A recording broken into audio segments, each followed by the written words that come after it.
you are 6k MMR support. Is that correct? That's about right. Hell yeah. What exactly is your history? My brother first taught me to play, I think, when I was 8. So I played Dota 1. I've played, I guess now I'm looking right here. My first match in Dota 2 is from 2013. A couple weeks ago, I was like 6,500, and now I'm down to like 6k flat. So things have been tough. But to be fair, I spammed Coddle last patch, so I got what's coming to me. That's fair. Yeah. Coddle players definitely deserve something negative. I actually hate that hero, but I understand that it's strong and it's a nice finesse hero though. Like if people are good at Coddle, it's interesting to watch. I just hate playing against it. But yeah, so did you climb a bunch with Coddle? Is that like what happened, or like was it a consistent climb across multiple years? Okay, so that's usually where you are. Okay. Yes. So I just fell back to where I normally am.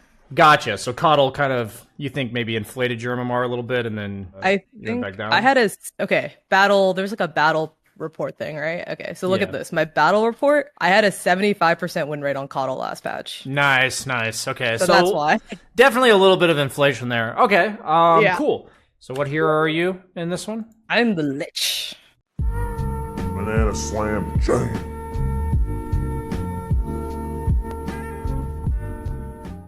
So you are, what server is this, by the way? Is this NA or? US East. Yeah, you sound NA.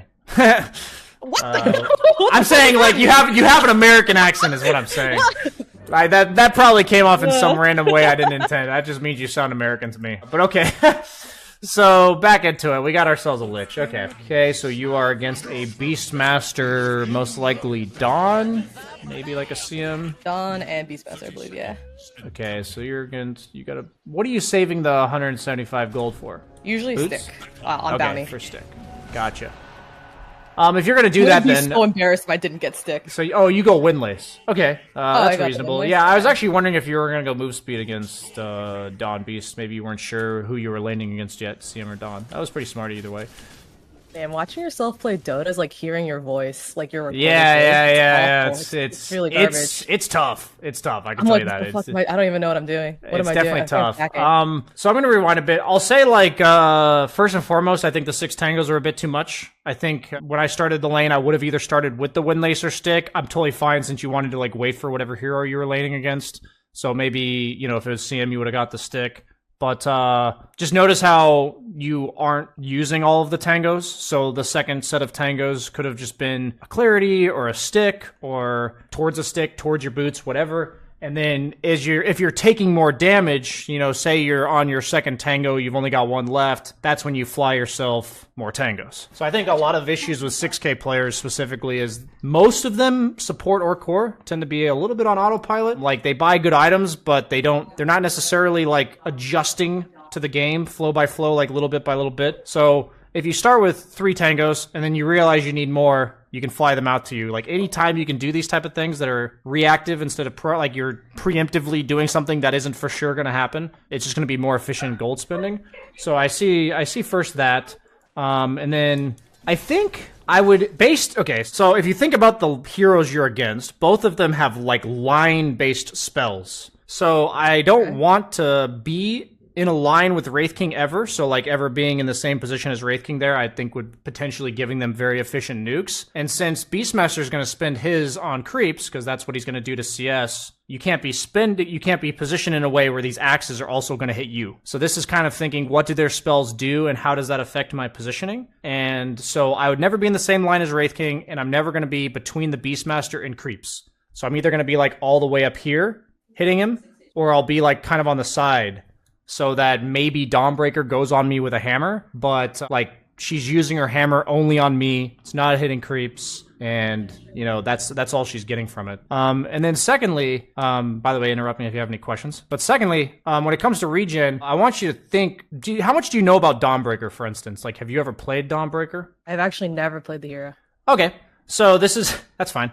So this is the kind of stuff where even if you don't play heroes, you want to start thinking about how they operate. So when it comes to Lich, right, what does he do? He's just going to constantly nuke the opponent and slowly wear them down. So like if I'm laning against Lich as an offlaner, I'm probably going to do a lot of defensive aggro, and I'm just going to spam tangos. Like Salve doesn't do all that much against Lich because he's just over the course of every 10, 15 seconds, he's nuking me, and I want to regen that nuke off every single time.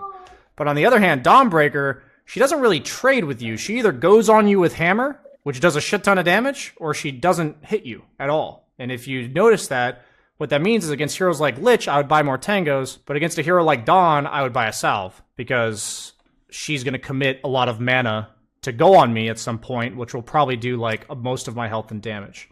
So it's kind of like, are these heroes' spells heavy commitment one-time things? In the case of Dawn, she kind of runs out of mana pretty quickly. Or are they consistently poking me down? That's like something really important to think about as core and support. So I think what I'm trying to tell you today, before we even get into it, because I'm kind of rattling off this entire theory thing, is that a lot of 6K players, I want to help you guys establish like a vision of what's going on in the game. Exactly like how things are going to play out and what these heroes do to function. Because as you go higher and higher, like if I talk to like a 10K, 11K player, their like in-depth description of like how a hero works is just like, 3 or 4 layers deeper than mine.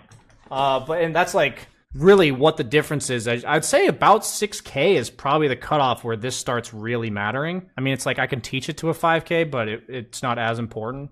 Are you kind of like following my logic for like how these heroes function in the lane? Questions, anything like this so far? Or should I just keep going? So if you're saying that Dawn is kind of a bursty type hero, but on the other hand, Beastmaster try to wears you down over time, are you suggesting that you bring both a Salve and Tangos to this lane? Or is that really just about positioning? Well, in that case, then I would probably bring one Tango, one Salve here, and I would play on the left side of the lane where Dawn goes on me instead of the Wraith King, with the intent where she spends 1 or 2 hammers and I salve up. That's like how I would play this lane specifically. Okay. So it's like, as a support, there's so many factors to consider. The higher you go, the more important each one is.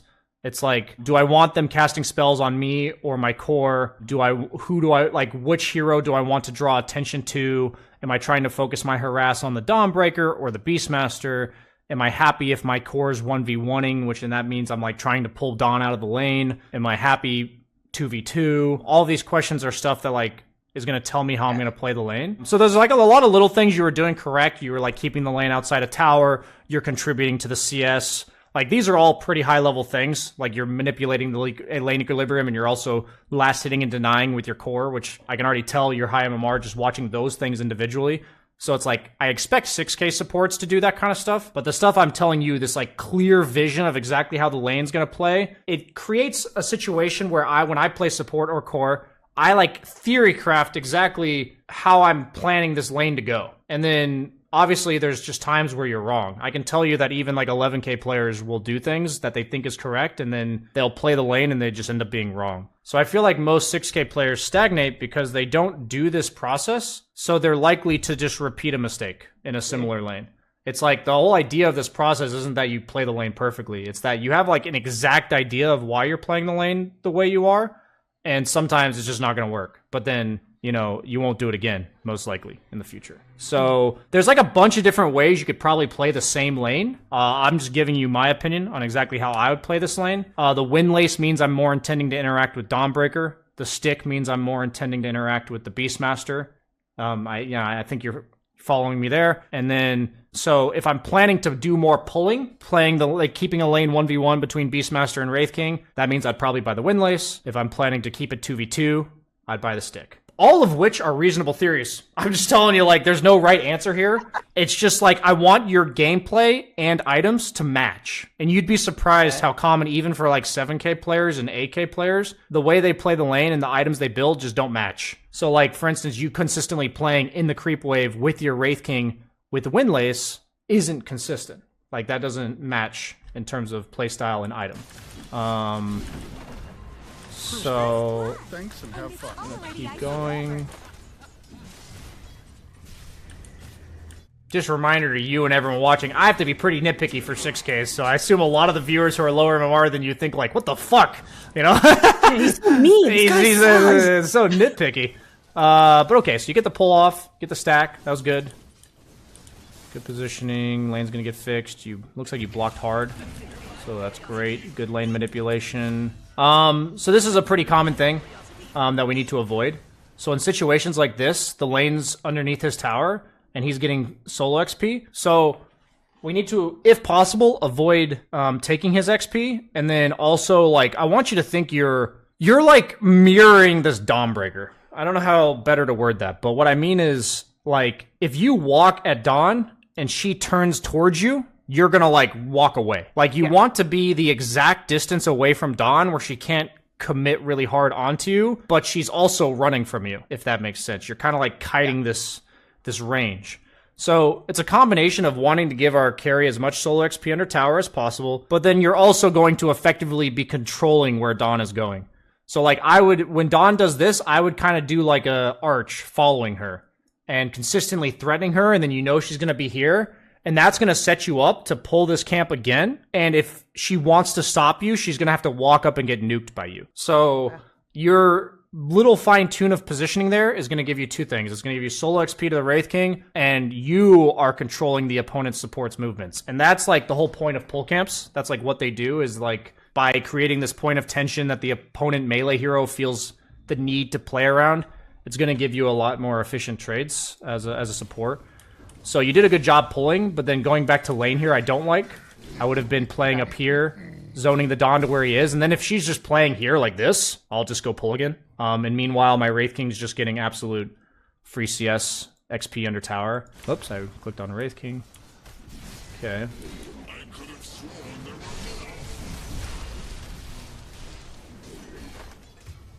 So you're probably gonna go stack. Nice. Okay. Yeah, good trades. Good trades. Dyer's courier has been one kill time is missed. Is the other's cunning play. Consider my curiosity. So this is an example where I mentioned the positioning that you want to have in mind against Dawn. So this, I'd say you're a bit too close to her right here. And then when she goes on you like this, you just need to make her chase you. Like let the kiting process kind of proceed. It's like if you're a ranged hero and she has to close the gap on you, make her keep chasing you. And then when she's done chasing you, that's when you turn, hit her, and bunch, right? She has to, on the retreat, she's gonna take the hit. So you probably took maybe an extra, maybe 200 damage there by trying to stand your ground against a melee hero. And then, okay. But I mean, overall, you are manipulating the pull camps much better than the Dawn is, so it's actually, you know, it's having pretty massive impact on positioning of the lane. It's allowing your Wraith King to catch them out of position. So overall, I'd say you are supporting better than the Dawn, but still, you know, room for improvement. So let's see. At this point, yeah, I was gonna say there's not really much for you to do in lane. You buy yourself some Tranquils. Okay. Do you not like the Tranquils? Let me think about this actually. So let's just, like, rewind, because, like, you bought the Tranquils, right? So, I obviously don't hate Tranquils, you know, in general on supports. Like, I think Lich is, like, a nice Tranquil builder. I'm just thinking about how I would go about what I'm describing. So, you got the kill here on Beast. Lane's kind of done for you right now, because there's no pull camp. You're pretty low. There's no big camp. Wraith King's, like, pretty self-sufficient. You know, Beastmaster's not going to kill him or anything. So this is a lane where my mindset right now is that I don't really have much I can do here because I'm so low mana, and my carry doesn't necessarily need me at the moment. So I'm definitely going to walk away. That's, like, my first thought is I'm going to walk somewhere else. So I don't know exactly what I'm going to do yet, but I don't really want to TP away because I don't want to just leave my Wraith King 1v2 permanently. I don't think he's ready for that just yet. So when I leave, I'm thinking to myself, basically looking at the timer, I'm probably going to go pick up this rune. I'm probably going to go try to place a ward somewhere, maybe sentry mid. I'd probably go for bottom rune and then sentry mid. That would be what I would, that would be what I did with my time exactly here. So I don't hate the Tranquils. Now that I'm like, I just want to say this in a non-daunting way, but this is something that at the highest level you would process in about 3 seconds. Just saying, like, you know, the faster you do what I'm telling you right now, the better you are. I'm trying to give you, like, the perfect 20/20 hindsight here, but okay, so my exact process in a live game would be, I don't have very much mana, Wraith King doesn't need me, so I would start walking here. And then while I'm walking, I would be thinking about all the stuff I'm telling you right now. So I'd be thinking, like, okay, it's 5:30, runes are spawning soon, go pick up the bounty, maybe stack the hard camp, if it, you know, stack this camp along the way, and then go sentry mid. And, like, that would be, like, all of that would be thought of from this walk to here. Because in general, like, if I'm leaving my lane, I'll walk away. Unless I see something, like, happening top tower or, you know, something like that.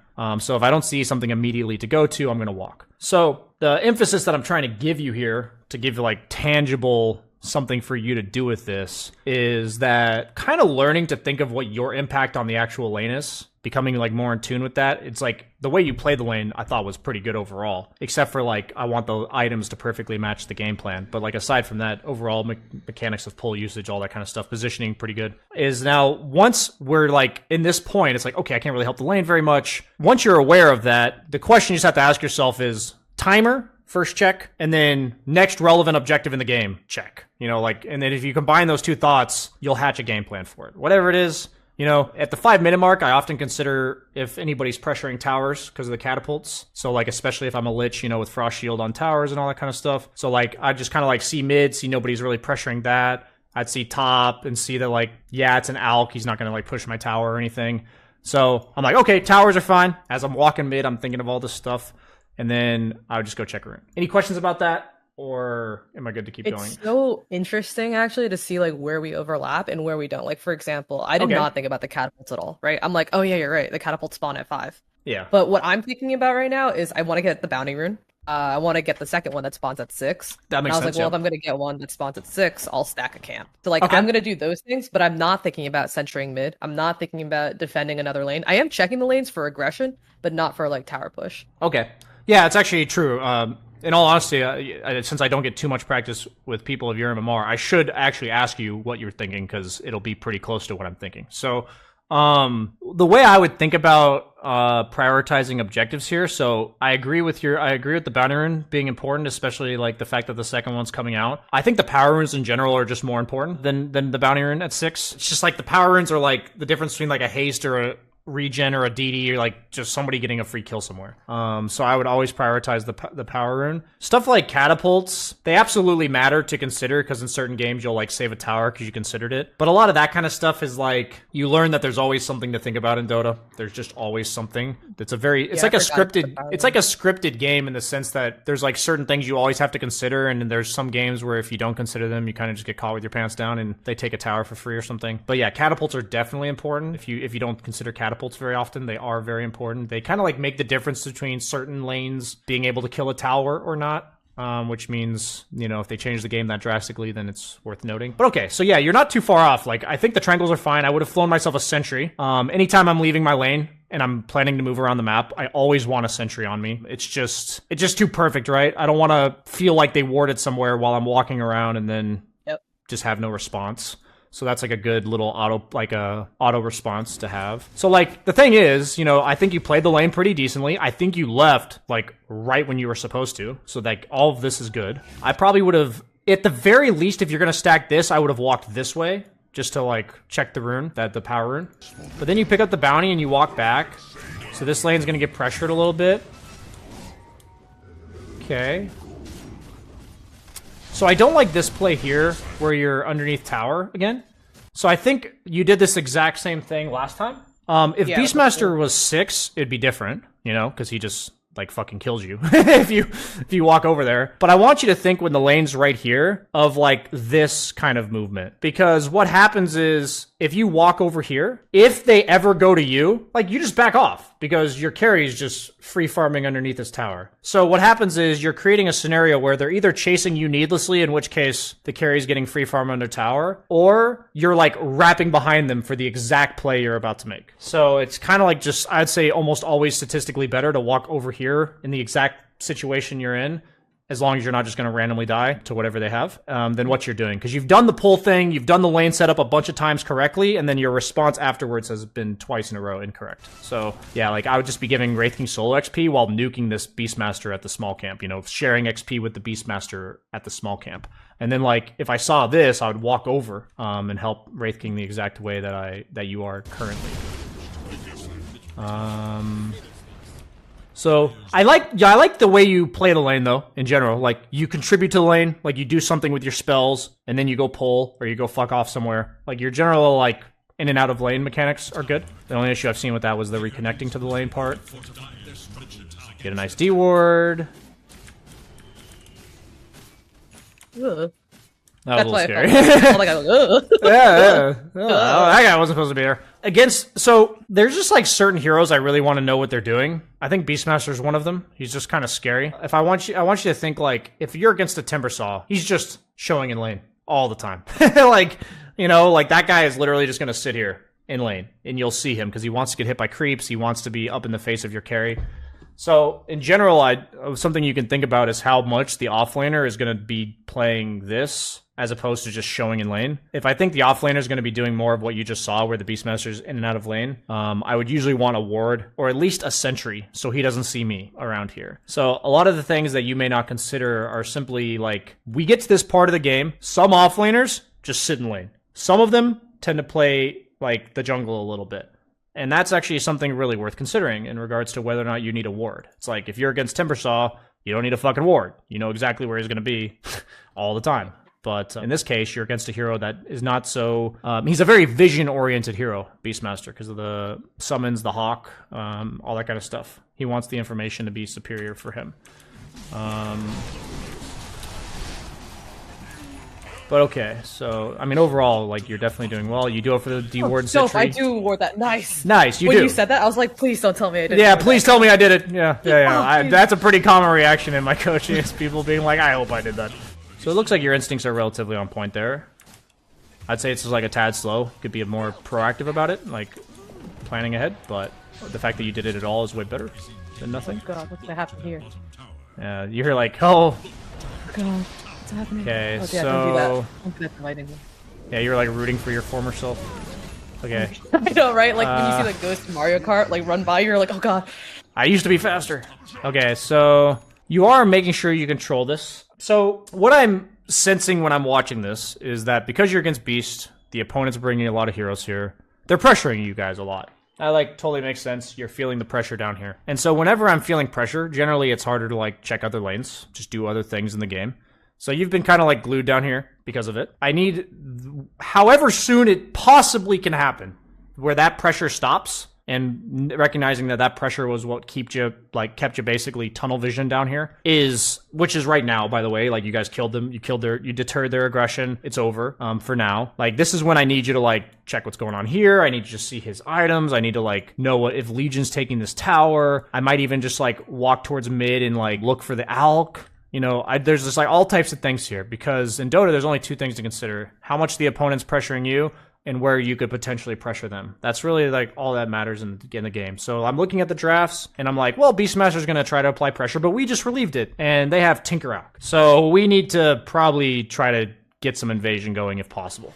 So because I just got done relieving the pressure, I'm immediately asking myself, since I'm against Tinkerout, where am I making plays? Who am I making plays with? Like, what are their timings? What are my timings? Like, when do we get to do these things? So, can I actually run you by what I'm thinking here? Yeah, absolutely. Sorry, I should be asking. Continue. No, you're good. You're good.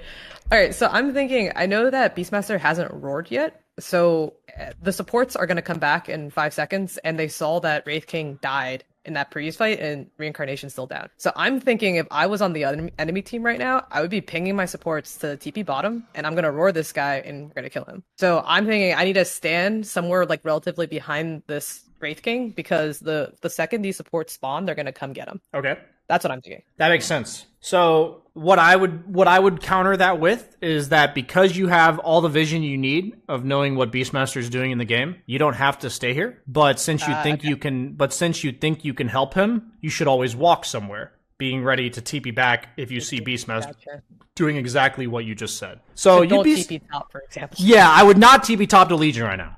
It's like what you just said is a really good realization, but a really good recognition, but what you need to do with it is the important part. So if I think I can help my lane, but I don't need to be here right now all the time to help it, then I'm not going to sit there. But, like, say the bottom of the map was super dark, you had absolutely no idea where Beastmaster was, like, they could just jump him at any moment, you know? Then yeah, you're absolutely supposed to just sit right behind your Wraith King and be ready to push Frost Shield on him and hopefully save him. But because we have that information, it's allowing us to do two things at once, basically, which is potentially create pressure elsewhere, but then also potentially, be ready to save our Wraith King. Gank. Yes. Yeah, yes, exactly. Yeah. The thing about Dota is that I really do notice that I'd say somewhere around 7 or 8K it starts to flip, like people start to get better at it. Like I feel like 9K players do this, but like 8K players don't. Is thinking about multiple things in the game, like potentially planning for multiple things to happen. And a lot of that has to do with managing TPs, where you walk to, where you're staying, where you're ready to TP to, that kind of stuff. And I would agree. I would argue most 7Ks probably don't do this, and almost all 6Ks don't do this. So the fact that you planned for one thing is absolutely fantastic. Now, if you have your TP scroll available, we need to start thinking, are there two things that I can do? Because that's the requirement, right? Is a TP. Yeah. If you don't have TP, then you got to think like, what's the single most important thing my hero could be sitting behind right now? That's not an option. But yeah, so because like in this case, because you have all the information. You effectively sat bottom when I think you could have been behind your Huskar here. You could have already walked to mid right now, right? And the difference behind this is I knew you didn't have to be bottom. I didn't know what was going to happen anywhere else on the map. I just knew you didn't have to be bottom right now. And that's all like statistically like being in the right place in Dota means. It's just kind of being aware of where you don't have to be right now. And then you can look for other opportunities potentially elsewhere. So this is an example where if we had counted for both things, we'd be right behind Huskar now, and maybe he lives, maybe he dies right now, but it's definitely going to be way better if you're right there, frost shielding him, nuking the Tinker, stunning the Tinker potentially with your Sinister Gauge. You might just wipe them here, you know? That could be game-winning stuff. He ends up living though, so it's fine. Could be worse.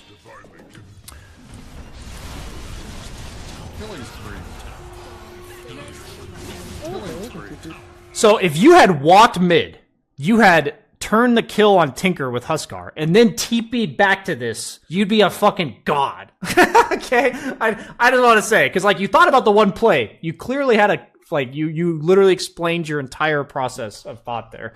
And so it's like, I didn't disagree with you. You know, I don't disagree that what you thought could happen bottom could happen. So just know you're not really far off with what you're thinking. It's just, we definitely, you know, to take you to the next level, we need to, like I mentioned with me against 11Ks, it's like, we just need to take it a few layers deeper. Oh, this is crazy. Why are we here? Yeah, this is, let's rewind to how this started. I think I'm following my Legion. Yeah, I want to follow him. He's pinging. I think he pings the CM on the mini-map or something. I don't think anything here is unreasonable. I feel like maybe you could have been a bit more cautious with your positioning, but like, you didn't like super dive. You tried to chuck your spells from long distance. I could tell you were like hesitant about what was going on here. Effectively, you guys got a tower and you died, so whatever. I'd say all of this is fine with me. Your Huskar is just like randomly cheesing Roche.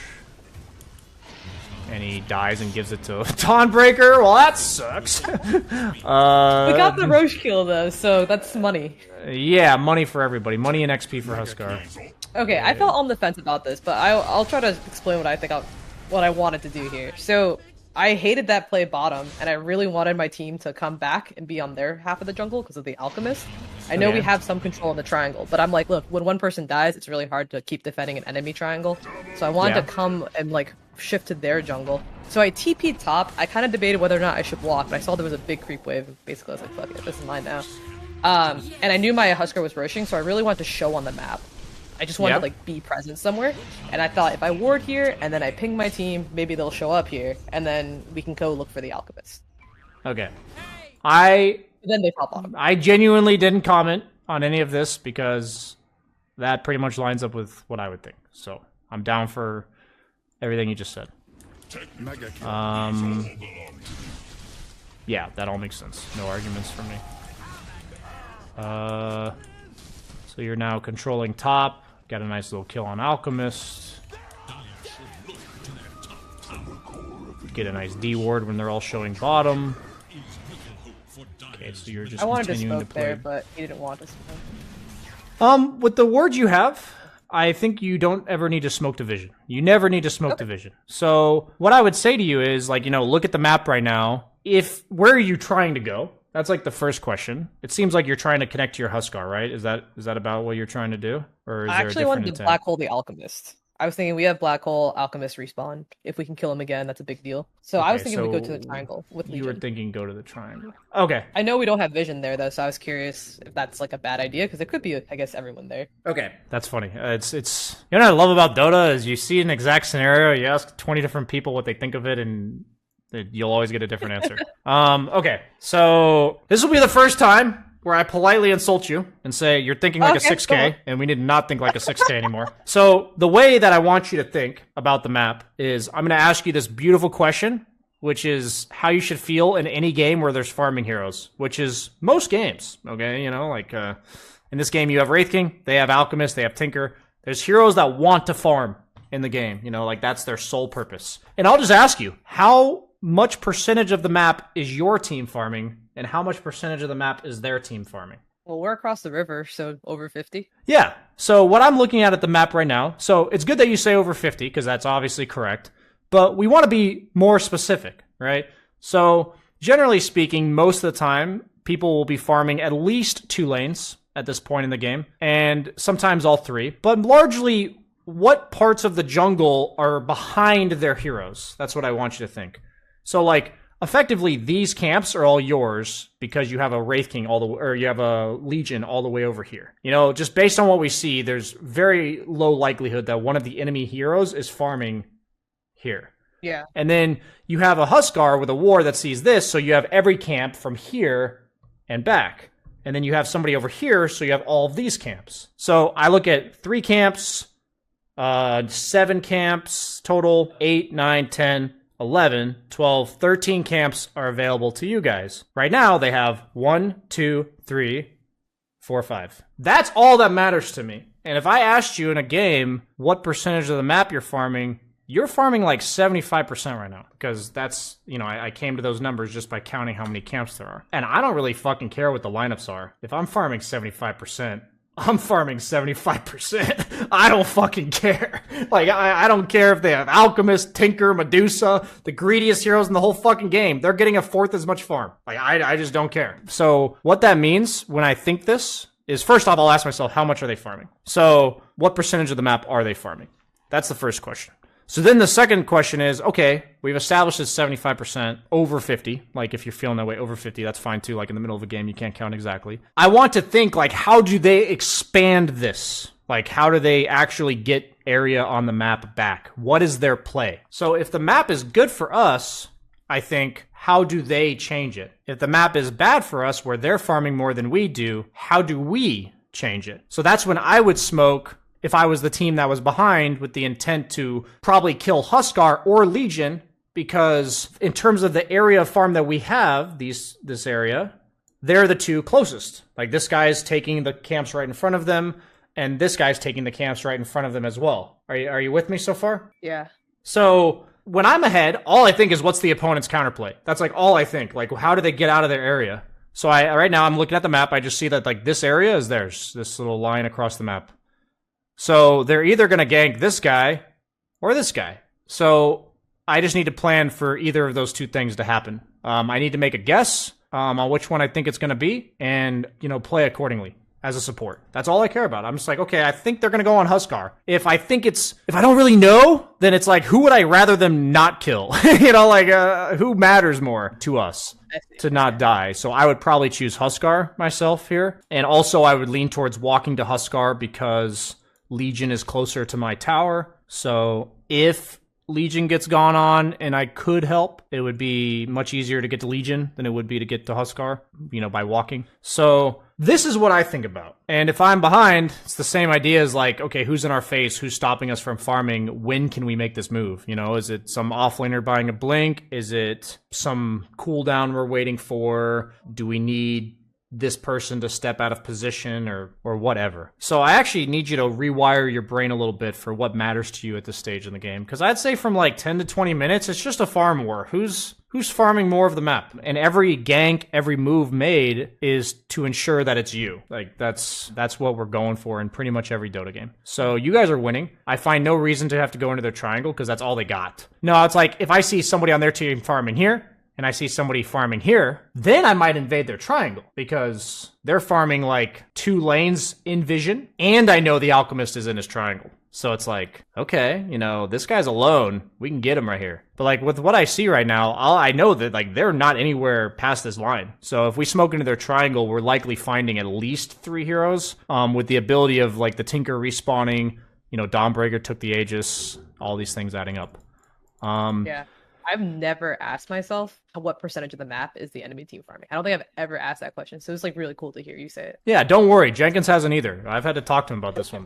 Come on. Oh, man. The Jenkins special? what a No. Let me tell you guys this one. The Jenkins special is to have the map look like this. He's the offlaner, and he walks and farms this small camp, and they kill him.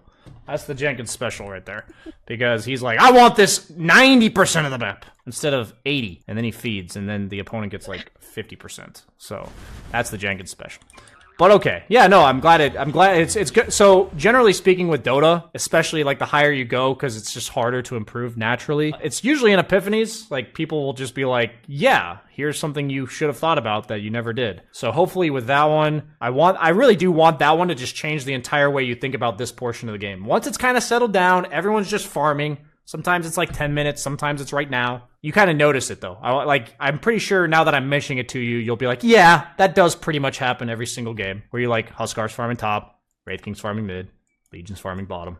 You know, this happens there's just some point in the game where people are just farming. That point varies, but just generally recognizing it. And then just saying, yeah, so when do we want to change that? Do we even need to change that? I will tell you from my experience in pubs, sometimes the enemy team kind of just lies down and takes it. Like, they have 30% of the map, and they'll just never do anything. And then you just win the game. And you're like, oh. The only way to lose those games is to try to take that 30% from them. Like, to actually be upset that they have 30% and try to feel forced to gank this Alk. It's like, if you really think about it, if Alk and Tinker are sharing a triangle, are we actually scared of them 40 minutes into the game? Not really. You know, they're both going to have half as much farm as they should have. So they're just not scary late game if they just don't have items. So in this case, you do walk to the Huskar, which, in my opinion, after giving you the whole theory crafting, that's what I would have done too.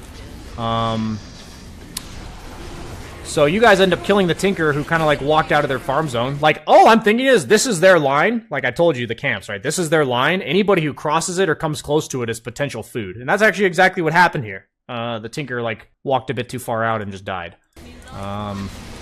Dawn with Aegis, XD. Okay, so you guys win the fight. We're going to take a tier 2. And okay, so this is like a crucial moment in the game. Because... So the map was farming. Generally, what breaks the status quo of the map farming is either somebody going out of position like you saw there, or somebody on one of the teams making a smoke move. It should be the team losing, generally speaking. But now, so the fight happened. So like, I want you to think that Dota's all about these status quos. So the status quo was like, both teams were just farming. We had 70%. They had 30%. Something broke it, you know? It doesn't matter what it is. Something broke it. We'd had a fight. And now... all we care about again is reestablishing status quo. That's all we fucking care. Nothing else in the game matters. So what the status quo prior to that fight was, that we just won, was that they were farming this, right? That was what it looked like exactly before that. So, okay, we just want to fight. Let's get that back again. Somebody's going to TP top and push this. Somebody's going to TP bottom and push this. And then... we're going to, after we've pushed out the 2 lanes, we're going to run back at them again. So this is the whole separate, push out lanes, regroup. That is this whole process. If this is done slowly, poorly, not done at all, that's when bad things happen. If this process is done incorrectly. Is that about what you're thinking here, or what are you thinking with this smoke? Like what, you know, I'm going to stop to ask you exactly what's going through your head. You just took a tier 2, yeah. You want to fight? Go ahead. I want to kill the Beastmaster. I see him in vision, but we don't have this outpost yet. So my next 2 things I want to do is either get that Beastmaster out of our area, then claim the outpost. Okay. Other than that, my main thing I'm thinking is, wow, it's really lucky that we killed that Tinker, because it's actually really hard to push against that. Yeah, okay. That's just funny. It's a good chuckle.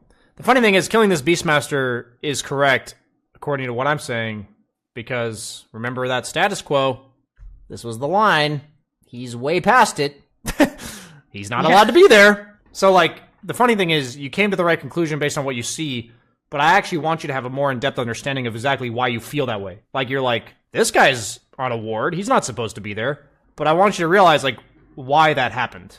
So you'll have a better understanding in general. Maybe you won't always have a ward. But I think, like, walking towards this ward, or if you don't have a ward, smoking back through this area, like, say you don't have a ward here, right? It would actually make more sense to smoke here because you don't know who's over there, but you also don't know if anybody is there. And it's the same idea where you're trying to control this area again because you had that control earlier. So you're like trying to get it back. So like say this ward wasn't here and you look at the map right now. Anyway there. Yeah, you you would do it smoke. anyway. Yeah, you would 100% do it exactly. So as long as you understand that more exactly why you're feeling that way, it'll cover more games. Like the fact that you know what to do here is going to help you in most of your games, but if you don't understand truly the why, then sometimes you'll miss it. And we're just trying to ensure you do that as often as possible. So this is a good move. It's definitely a good move. Works out. We're going to need a reset mid now, though, because we made this move. Looks like Enigma's going to do it for us. Gave ourselves some clarities. Centering the hill. You're kind of at this point where on Radiant you play top and mid and you're waiting for Roche. It's pretty much where we're at. So oddly enough, at this point, yeah, you're kind of just holding this line. The bottom lane is kind of awkward though, because like nobody on your team really wants to go there. This guy's gonna die again. Yeah, Oh but my this God. guy's feeding. Very nice. The whole team's gonna die now. I'm almost disappointed, you know? Yeah, that's a Grandmaster tier Tinker. But the thing is, you guys are holding the line pretty well. Like, meaning, like, there's a line where I told you that was what you controlled. Every time that Tinker steps across it, you guys have just killed him. You'd be surprised how many high MMR players are just out of touch with this idea of, like, how much do they control, what area is theirs or not, and they'll just walk somewhere that they don't control and just die. Oh, because they'll be like, we're ahead. Like, it's not even like we're ahead. It's like, every game, there's just... I hope what you'll learn from this moving forward in your games is that in almost every game, you can draw a pretty precise line of we control this half of the map, and they can, or like this, you know, if we cut it, it's not exactly half, obviously, but like we control this side of the line, and they control this side of the line. And you'll actually notice, like, based on what camps are available to you, they help you draw like a little connect the dots kind of thing. So like, if these are the camps they have, these two and this one, like, notice that, the area they control is like this. Because I'm like drawing a line between the camps, you know? It's like this line here. Notice how Tinker's died here 3 times. It's across the line. It's not like some secret magic voodoo of like positioning. It's like, these are the camps they control, draw a fucking line. That's how far up you're allowed to go as Dire. And so like, that's how I think about it too, is like when I say, this guy's out of position, what is he doing? That's how I established whether or not he was even out of position in the first place. It's like people, like sometimes you are winning and you control 80% of the map, but if the opponent controls this line and I'm hitting tier 2 as a carry, as Radiant, you know? I might just die because that's crossed the line. That's their side of the map. That means I'm potentially out of position. It can go both ways, whether or not you're winning or losing. People don't necessarily have to be thinking I'm winning when they're losing. They could just be thinking I control more of the map than they actually do. Or the more common reason is they don't think about this shit at all. So they're not thinking, they're just doing, and they just die. That's... So... we're gonna get this time? No way. Yeah, this all seems reasonable to me. Some random shit's happening in the top lane, but I think what you're doing is fine. You guys are hitting high ground because Tinker's just not defending. Gotta be a little cautious here, though. Okay, we're gonna back off. You gotta be careful here. So, here's what I'm thinking. I'm gonna ask you what you're thinking after, but here's what I'm thinking. All I care about's Roche. I don't like that we're down here. I don't like that we're down here. We need to get the fuck out of here. I don't like this. This is really awkward. So, I would almost certainly smoke us 3 and place a ward on this hill and reestablish this area, take their outpost, and get out of here. Just tell the team, like, hey guys, we gotta go back to go Roche. Roche is spawning soon. Like, get out of bottom. And if they linger, you probably have to be, like, cautiously sitting behind them, ready to push W. And that's about all the control you have. But that's all I care about right now is Roche. Nothing else fucking matters. You have a Huskar. All the outer tier towers are dead. So our next objective is to go high ground. You never go high ground without Roche, especially against Tinker. So that's all that matters to me. So let's see how long it takes you and your team to get out of here. You do smoke. I'd say this is I way hate too this aggressive. play. of this. This is bad. This is okay. bad. So I checked real this bad. guy's inventory. I saw that he got a blink, and I was like, oh my god, he's gonna want to blink black hole this. And I'm like, but the rest of our team's not here. And I did not want to do that, but I saw his body language like moving towards it, you know, like he's got that, oh, I have a blink dagger.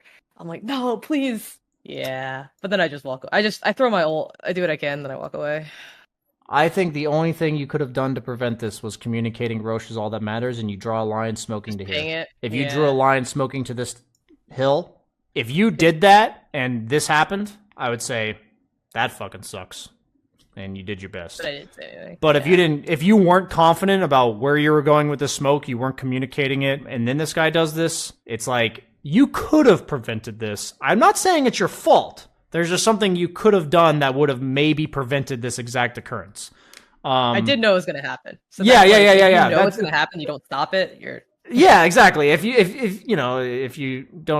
you wait too long to become the hero or whatever, you become the villain, whatever it is. So yeah, in this case, like I took a pause in the game because this is another crucial moment where you guys were backing off from sieging high ground. I tried to immediately center myself with what's happening in the game, what matters to me, what is next. So like, even if Roche spawns 5 minutes from now, there's just absolutely nothing on the map that matters other than Roche, because you've taken all the tier 2 towers, you're not going high ground against Tinker. All these factors add up to the literal only thing that matters is Roche. So in this case, however long Roche is supposed to take us to get based on the timer is how long we're waiting. So what I'm thinking is, the longer Roche is, the more likely you are to place lane wards, things that are preventing the opponent from leaving their base. All I'm doing is covering their paths to leave base with wards. And if I control one lane like this area to stop them from leaving this area, I'm going to assume they're going to try to leave their base this way. That's just the natural reaction for the opponent. They want to leave their base. They don't want to just sit there. So I'll smoke to the area that I think they're going to try to leave to, which is over here, and I'm going to ward it. The idea behind the smoke, though, is that we're either looking for them here, or they're going to be somehow really bold or dumb and, walk into this area. And then you turn it.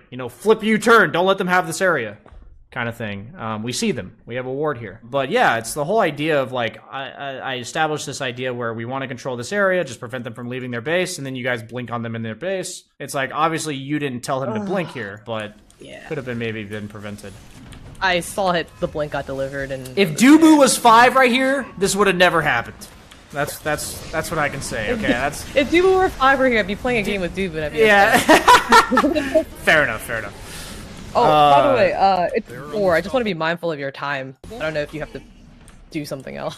No, the coaching sessions are 90 minutes, so Oh, okay. at the very least we do 90, but sometimes My whole team is dead. Oh my god. so that's a WCYD scenario. It still matters for Roche. We need to reset the map for Roche. Looks like we're trying to force Roche now. I would have called a smoke here maybe, but we just take it. Trying to get... Look at that Tinker. Did you see that? He was just Yeah, blinked on the low this ground. guy's nuts. He just blinked on top of a lich. And it looks like we're kind of back to where we were before the random black hole feed. Tinker's respawning though.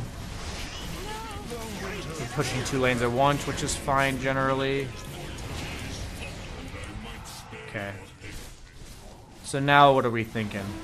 We have no BKB on BKB's Legion. used, yeah, reincarnations down. Reincarnations I don't want to down. do this. This Tinker's is back like up. their only chance to do something, I think. The opponent's chance.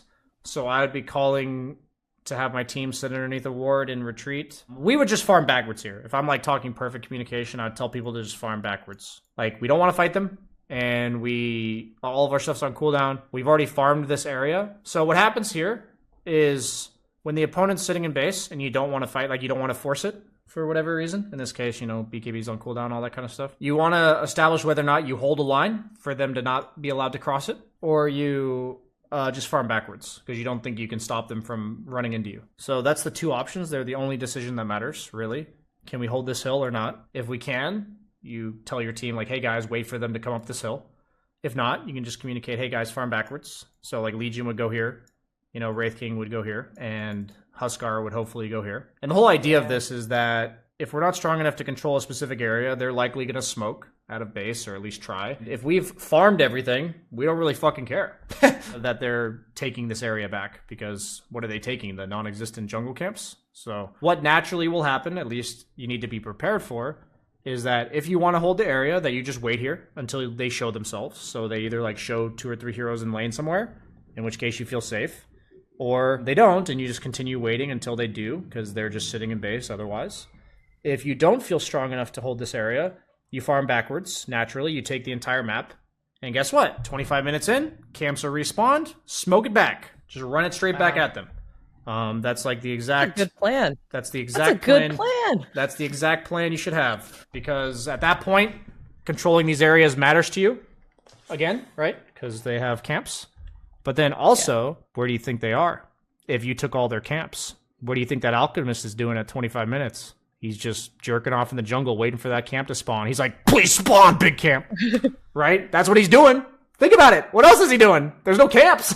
He's like, from 24:34 until 25 minutes, he's been literally like, camp, can you please respawn? Camp, please, come back. That's what he's doing. So not only is it that you're trying to take camps back from them, but it's very likely that they're at the camps. So the smoke will usually work. And if it doesn't work, then you got your camps back anyway. So it's whatever. You like reestablished the control of the area that you wanted. This thing is that like you point out a lot about what the cores are thinking on the enemy team. And I have like a Smurf carry account that's like 5k or something, but I'll be honest, I just play when I'm drunk. So I'm not really thinking about anything. And you're talking to me, telling me like what this alchemist, what this tinker is thinking. I don't think about that at all. Like it doesn't even occur to me like what would the core be doing on the enemy team, because I don't play it. And I just like never put myself in their shoes. But that's a good point. What would you be doing? You can't do anything. Yeah. So what you can take away from this session then, hopefully, is that if you learn to think about who's controlling which areas on the map to farm, you will naturally start to think who's farming where. You'll just start thinking it because you have to. Like, you don't really have a choice. So I think all of this stems from, if we can get you, then I think what I'm hearing from you is that it'll be quite a eye-opener to your way of thinking about the map of just how much farm is happening on the map for each team, and then your movements based on farm. Because at the end of the day, the reason why this thinking is so important is because Dota players are quite predictable. If there's creeps to hit that are safe to hit, they're going to hit them. If there's no creeps to hit, they're going to look for creeps to hit. That's just, like, that's actually what you have to do. This isn't, like, low-skill thinking. That's what they have to do. So... Oh, shoot, the door. Hold on. Yeah, go ahead. Back. It's hard to coach high MMR support, right, BSJ? This actually isn't hard at all. This is fun. I get to talk about real shit. I don't have to tell people to fucking push lanes. Generally, that's my support coaching sessions. Hey, learn to push lanes, please. I haven't talked about pushing lanes a single time this game. That's been the glory of this coaching session. This is great. All right, hit me with that knowledge. Hello. We were just talking about how I don't have to tell people to push lanes in 6K, which is nice. Because people are saying, isn't this hard to coach high MMR? And I'm like, no, I get to talk about shit that actually I think about in my games. Okay, but yeah, what we were saying is that I hope pretty much everything you learn from this session is going to stem from the question past the laning stage of how much each team is farming. If things... the layers of this is how much is each team farming, who's happy with this, and how are they going to change it if they're not? So, like, are they going to gank somebody? Are they going to take a tower? Are they going to force a team fight somewhere? Like, what are they going to do? What's their lineups, like, strength? How are they going to, like, is it a timing? Is it a blink? All that kind of stuff. And if you start to think of the map that way, I'm pretty sure all the stuff you've already got going for you will carry you on top of it. I think a lot of the other stuff you're doing is quite right. I think your instinct in the game, like saying, I don't like this, or I like this, or I don't know what's going on here, your general positioning in the fights, all that kind of stuff, I'd say is pretty on point. So I don't think that's the problem. Coward, that's what it is. I won't communicate. I don't talk in games. I don't type or talk. That may be. I don't know. Yeah. It's tough. It's tough to communicate in Dota because it requires a lot of confidence in what you're saying, and also the willingness for your team to just not listen, which is like pretty depressing. The thing about this game specifically, though, is I really think you only had to make maybe 3 or 4 calls all game. And they were just in moments where we were talking about the game plan. It was usually right after the fight mid, right after you're done sieging bottom, right after you killed the Tinker. It was like, all this kind of stuff, it's like, that's the only time you really have to communicate, so I don't want you to feel like too pressured. I think the rest of the game you can kind of just vibe, unless you specifically want to like smoke gank with somebody in particular. But yeah, I just hope you know, like, I think you can get a lot done with maybe 3 or 4 sentences in like the entire game. You'd accomplish a lot. Generally, I recommend if you want, like, especially for people who don't enjoy communicating as much or they prefer to just kind of chill, is like, if you feel like you have to repeat yourself several times, just don't. Like, say what you have to say once, and maybe just be like, play for Roche. Play for Roche. And it's like, that's it. You know, if people stop listening, then such is life. You know, you seem pretty confident in what's good or bad in the game. Like, you've established an opinion of like how good or bad this feels, all that kind of stuff. Continue trusting that, and if you see something coming, do your best to prevent it. Do you have one more game we can quickly watch? Just see you play a different hero? Ooh, gold tier IO. Okay. I don't know how much you trust. Actually, that's a good question for you. You know when you go to your hero tab and it tells you like the rankings of your heroes, there's like a bar, a skill bar. I know what you're talking about. Does that mean anything? I don't trust that at all, no. Okay. I trust myself more than I trust that. Like, do I think I play... Am I confident on this hero? There's definitely heroes that have really high bars for me that I don't think I'm very good at. So, yeah, I don't listen to that at all. I mean, it's probably, like, fine as, like, a general indicator, but I wouldn't just say, like, Dota says I'm good at this hero. Well, Io's my highest win rate hero. Awesome. Yeah, I mean, Io's very impactful support if played correctly. So, okay, so Io Ursa, pretty strong. Hitting this guy to Oblivion. Ursa did the wrong move with the creeps there. Not much you can do about it, though. Okay. Oh, did you want to do that?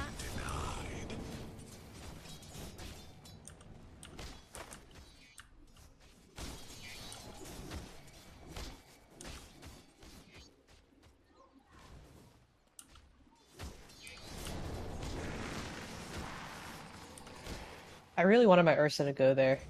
He didn't do it. Yeah, you going back and forth, doing what you're doing, coming over and overcharging him and then leaving. That's exactly all you can do. And if he doesn't feel like going, you know, such is life. The thing for me is that when I'm playing support like this, I don't play IO specifically, but I do know like what IO's supposed to do. So what I mean is like if I'm playing a support, I know what I'm supposed to do. Maybe I'll call it, like maybe I'll say like run at them here, but a lot of time I won't. I'll just kind of do whatever I think my support's supposed to do. And like, just be confident in what you're doing. I was absolutely certain, like I haven't commented at this point because I was fine with literally everything you were doing. If the guy doesn't go, it's just like, yeah, okay. He didn't go. It's fine. It's like the way you win MMR as any role is just being prepared for your teammate to make the right play, but not assuming they're going to make it. Meaning like, if him being aggressive is required for you to do whatever you're currently doing to be good, then it's generally not a good play. But like your most optimal use was to go stack the camp, come back to lane, overcharge him, and then go back to the camp. That's like just the best way to play IO there. Whether or not he makes use of that, you know, not in your control. That's not going to dictate your MMR. So it's fine. Be confident with what you're doing. That was all good. I mean, I love having IO support. I get to be a fucking raid boss with, like, no regen items. Did he, like, go Ring of Health or something? He did. Well, this guy just doesn't play with IO. He does Battle Fury here, and I'm like, yeah. It's, like, not absolutely garbage. He goes Battle Fury, but for him to rush Ring of Health with IO in his lane, that would make me tear up a little bit. Such is life. Thanks and have fun. It shall be duly. To be honest, so this kind of stuff is actually really important as a support, is to know exactly what you want from your core. That's, like, generally speaking, very important, right? It's like, you told me you wanted him to go there. It's like, you and I are on the same page. I promise you guys in chat, if I have an IO5, I will not rush Ring of Health as carry. I promise. But the fact is, like, all of this needs to stem from what you know you want, okay? So, if you...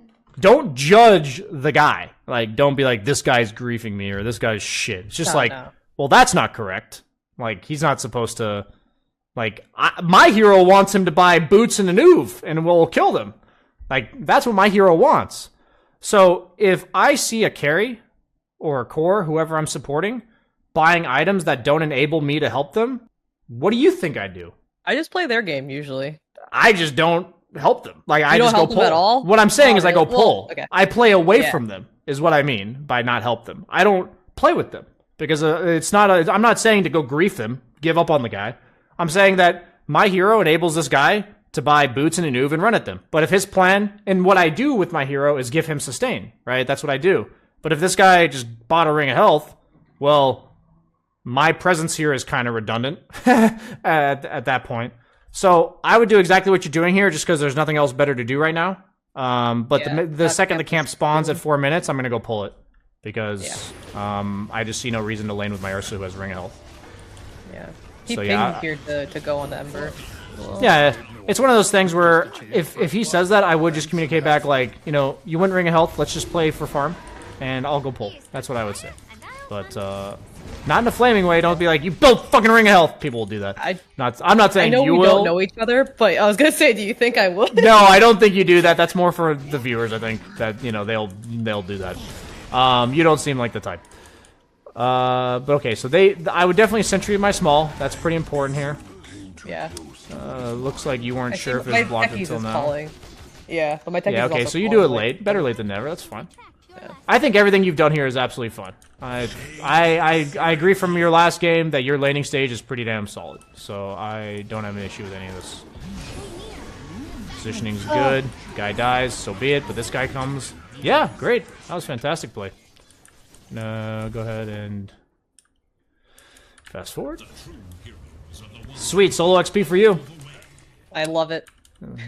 Okay. 2 range creeps. That's Yeah, my that was whole the life. dream. That was the dream.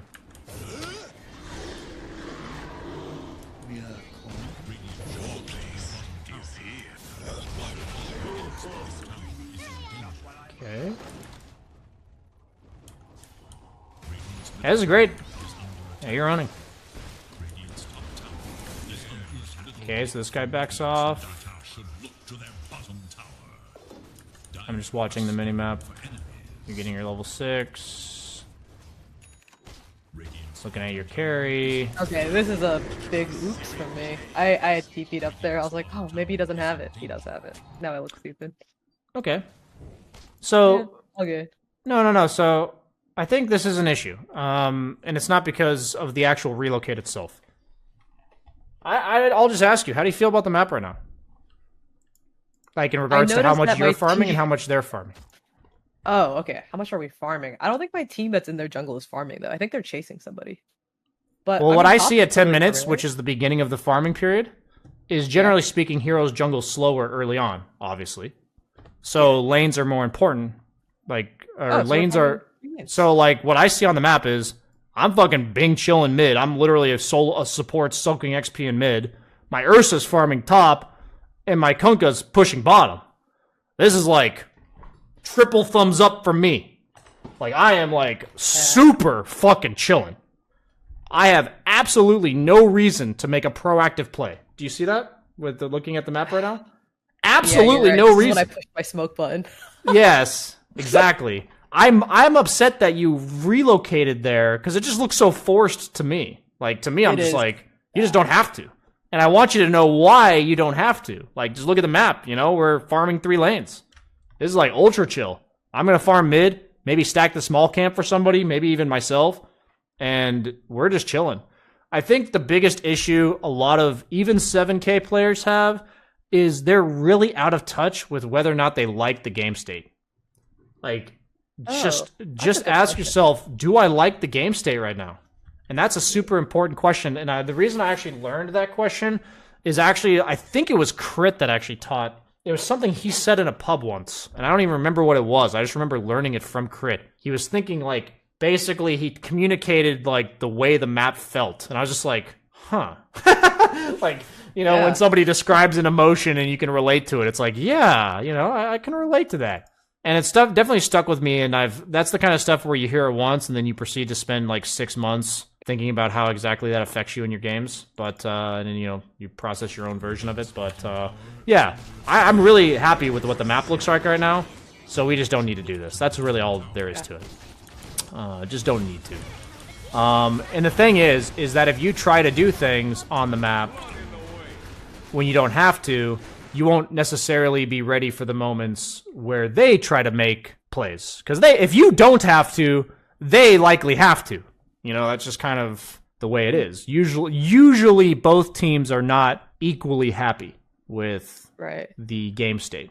Sometimes it is. You know, you'll see it in pro matches where neither team wants to fight. Both teams are fine farming. But that's not... There's less time spent like that than there is with what we're talking about. So the only thing I would have been really sad about is if your Kunkka died bottom because you didn't have relocate. That would have been Relocate, yep. that would have been sad. Luckily, this time around, it didn't really punish you that hard, because you ended up being able to be here in time and all that kind of stuff. But even then, you probably missed like a wave mid, something like that.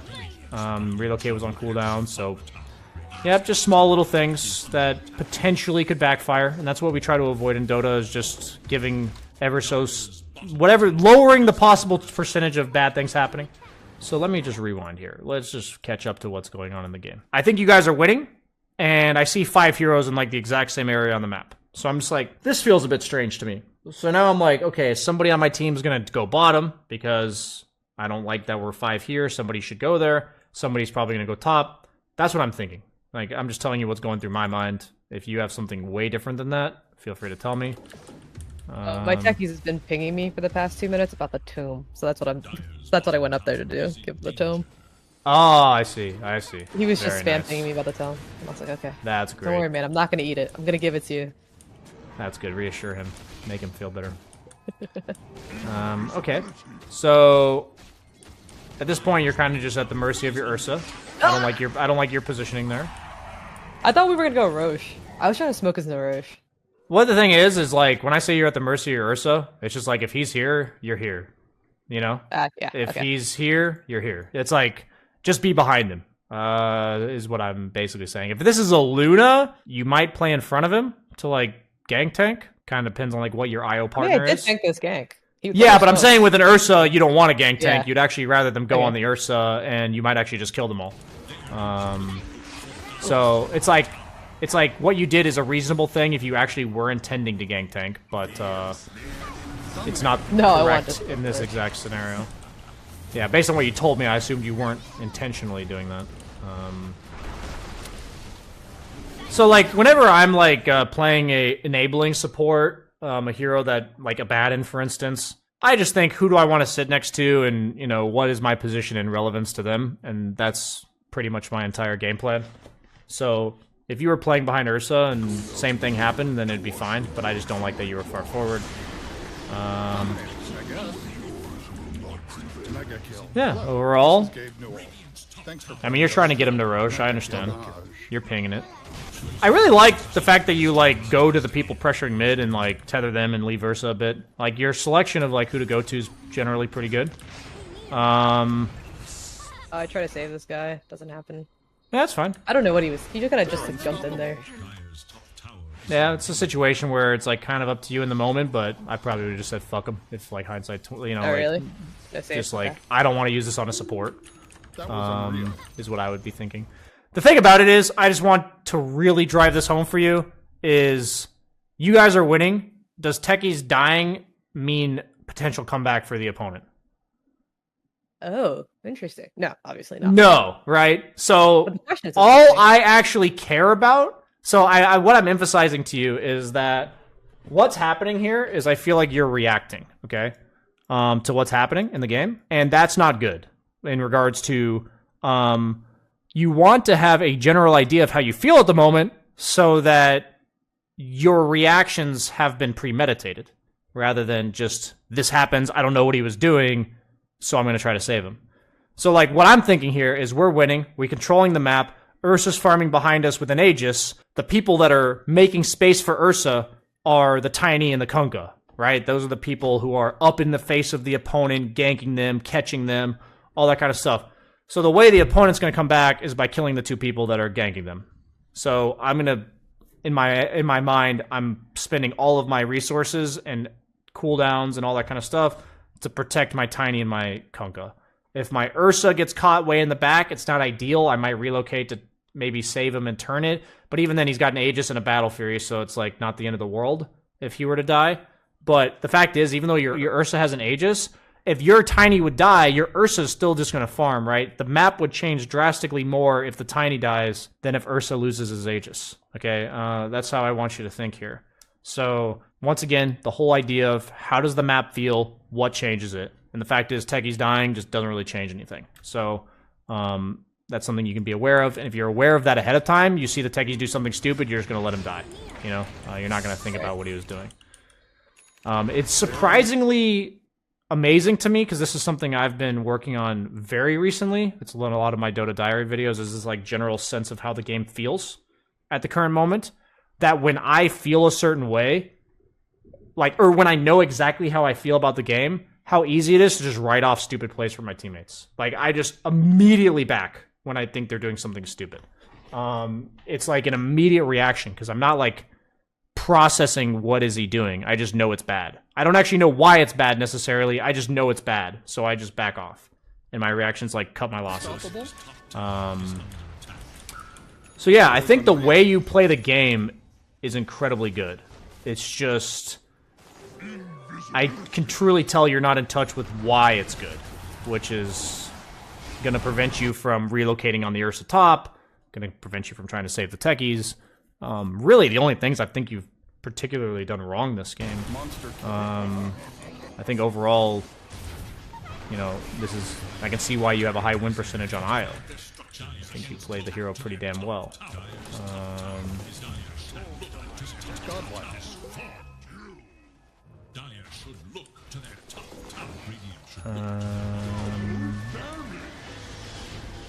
Yeah, like this guy matters to me a lot. Like, so I got foiled there on the relocate. Yeah, I mean, what you did there, where you like sacrifice yourself trying to save the tiny, I would do that every single fucking time. I know you tried to relocate and you got coiled, but like, yeah, nothing wrong with what you just did. I would invest my entire life to try to save that guy.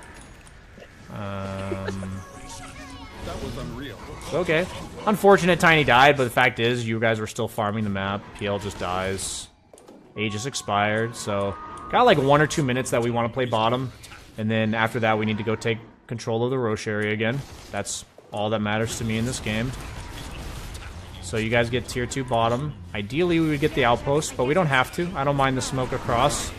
This is actually pretty standard high like movements. You guys take bottom and smoke immediately. You're lingering to try to get some D wards. That's fine. Now we killed them all, so we're gonna go high ground. In this type of situation, I generally would force the forward and then back, but maybe since you have a tiny, it's okay.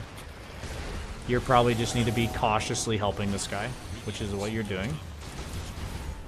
I don't think you guys need to force this, but if your team chooses to, so be it.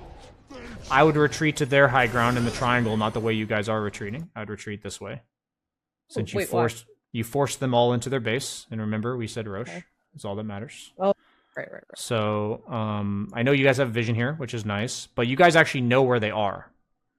You don't need to retreat with the vision around you. You can actually just retreat because you know exactly what direction they're coming from, which means you can generally retreat to areas you don't have vision of, as long as you have sentries such that you can place it on the hill so that you're not just sitting on a ward, you know? So, in this case, ideally, we would have like maybe 2 or 3 sentries. You would check this high ground, which you guys actually have a few sentries here already. I would check this one, and I would retreat with my team to the triangle because of Roche. So you guys end up retreating to triangle. It was slower than it could have been, but it's fine. It's still fine. The fact that your team's separated here is really bad. You guys should just all be on the same half of the map. But I think what you're doing is fine. Like, you're just following the tiny. You guys seem intent to take high ground. He really wants to. He really wants to. Yeah. I mean, I would have just tried to gently suggest Roche, but honestly, like with Tiny, it's not too bad to do this. This is potentially where you could throw. Your Ursa's nuts for diving without Aegis. I would say your positioning's fine.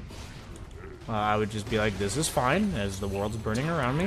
This is what I'm saying here.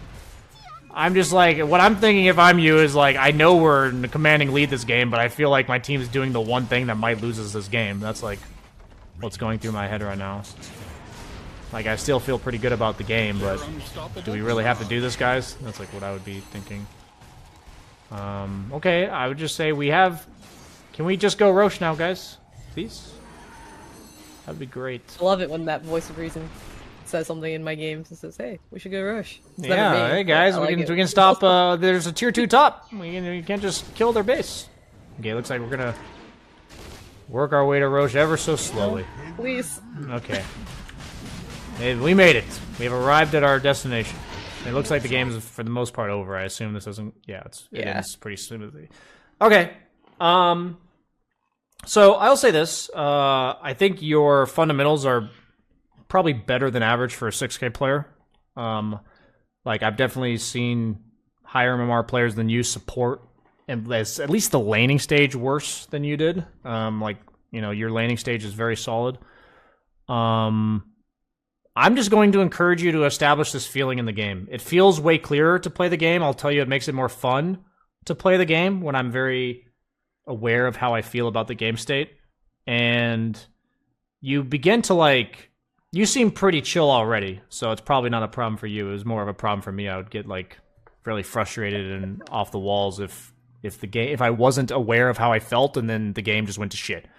But I think the fact that when you're winning these games, really think about how much you're controlling of the map and how the opponent changes that.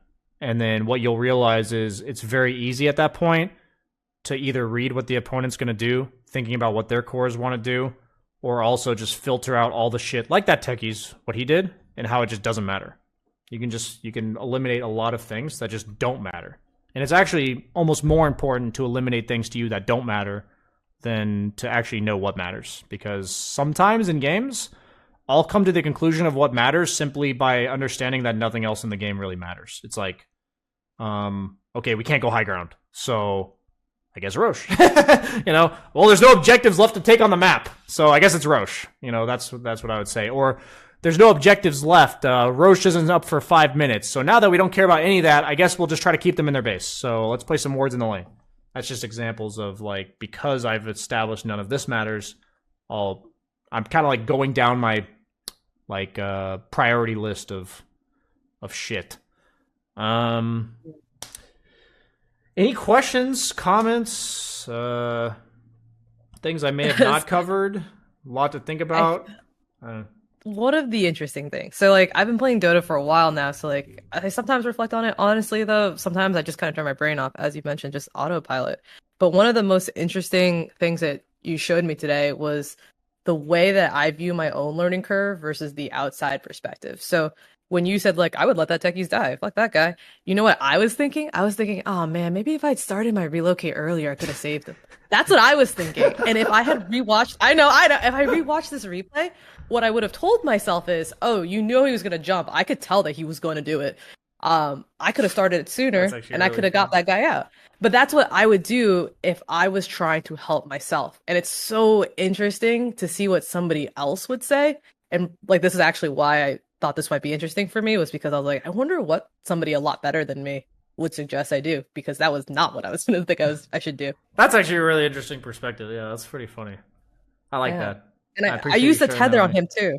I used the tether to heal him during that bot dive. Yeah. And it's very possible that Ursa or Tiny could have died there because I had tether on cooldown, and I'd be stuck there, being no, tether on CD, tether on CD.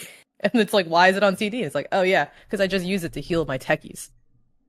Yeah, the three the three critiques I had of your gameplay was when you were winning, just doing things that you didn't have to do, right? And those are the situations where if you do those things, sometimes, like in the game you just watched, doesn't fucking matter. The opponent ends up not being able to accomplish anything anyways. But those are the moments where, because you did those things, if bad things were to happen, they would be immediately after, right? Because you used your cooldown. And that's a really important skill in Dota, is not only learning how to come back and make moves, but also just learning how to prevent the opponent from ever doing it too. And if you establish what matters to you, then you'll only be concerned about what matters to you, and you'll use your abilities appropriately. It's when I'm I would compare Dawnbreaker that I played to your IO, right? And it's I can tell you what made me better at Dawnbreaker, and I'm winning pretty much every game with her, that I was struggling at the start of the patch, was that I started in my head in whatever game I was playing to think why I would use my ult. Based on how, not specific heroes, but based on if we're winning or not. Is my ulti to secure kills? Is it to prevent them from getting kills? Is it a specific guy on my team I just refuse to let die? That kind of stuff. And do I even need to use my ulti aggressively? Like, maybe I would just hold it for some play I think they'll make. Like, oh, their tide's eventually going to Ravage. I'll save it until he Ravages. Otherwise, I just don't need to use it. And I just win my Dawnbreaker games now, because a lot of my early on Dawnbreaker games, I would ult unnecessarily. And it was always off, like, while my ult was on cooldown, that something shitty happened. And it just sucked, because we'd be in what I thought pretty secure games. And then I didn't even feel like I did too much wrong, because I didn't even die when I used my ulti, kind of thing. But then we just lose. And it's like a really shitty feeling, because you're like, man, did that one ulti really matter that much? And it's like, well, if you do something that gives the opponent a chance to come back, it's like, sadly, yeah, you know, it does. It's like kind of demoralizing, but then at the same time, it's like really fascinating to me, at least. Like, that I could have such a change in the results of my games by just simply only pressing my buttons when I had thought about it ahead of time, exactly why I would push my button based on the map. So, I definitely think if you just think more about how much people are farming and how much you're content with the game, the way you use your spells in general is already really good. The way you move on the map is generally really good. It's just a matter of what you actually care about happening in the game. That will change the game.